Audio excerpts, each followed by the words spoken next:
Magandang araw sa lahat, welcome po ulit dito sa atin channel ang Biyahe y Comida. Maraming salamat sa lahat ng nag-subscribe indeed. Punta tayo sa ating topic, January 16, 2026. Carla Abellana nagpa-freeze na ng eggs, payag mabuntis sa pamamagitan ng IVF. Ngayong kasal na ang kapuso actress na si Carla Abellana kay Dr. Reginald Santos, nasa plano na rin nila ngayon ang magkaroon ng baby. Game na ang married couple na bumuo ng sarili nilang pamilya lalo't turning 40 years old na ngayong darating na June, 2026 si Carla.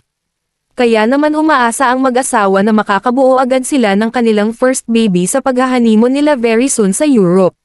Sepa ng kapuso star, kino-consider din nila ni Reginald ang pagkakaroon ng anak sa pamamagitan ng in vitro fertilization o IVF.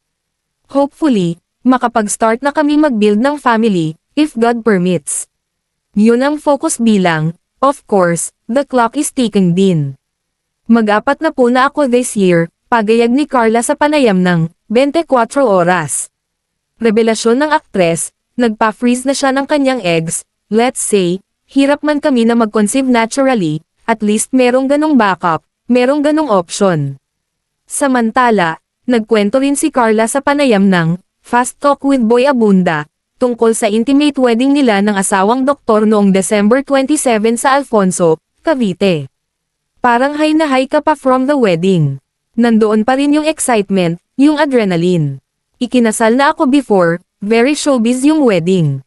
Di ba lahat naman ng katrabaho, ng kaibigan, ka-close sa showbiz. Parang kabaliktaran, kasi unang-una gusto namin intimate yung wedding and very private lang siya. And pangalawa, dahil siya very private din na tao.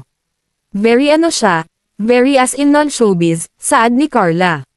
First love raw niya si Dr. Reginald at naging sila noong high school hanggang sa maghiwalay at muli ngang pinagtagpo ng tadhana. Siguro mga 2022 or 2023 po na Christmas. Out of the blue, nag-greet lang po siya through private message po on social media ng Merry Christmas, Happy Holidays, pagbabahagi ni Carla. Noong nagkita kami ulit after more than 20 years, parang walang lumipas na panahon. Parang nakita ko yung kung sino yung kilala ko noon.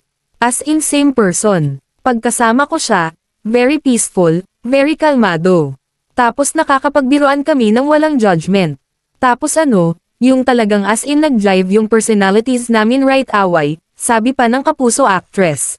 Egg freezing journey ni Carla Abellana, suportado ng kanyang doc hubby. At times, even with the injections, he did the actual injections on me. Yan, siya po yan. Okay. So, nakakatuwa na walang nakakaalam, pero siya na po yan. He at one point gave me my daily injections. Panoorin ang buong video sa GMA Integrated News, i-click ang mga link sa description box. At yan ang ating latest showbiz chika update for today. Huwag kalimutan mag-subscribe, i-click ang notification bell for more showbiz chika updates at suportahan po ang ating Facebook page. Maraming salamat sa lahat ng nag-subscribe indeed, magandang buhay sa lahat, adios.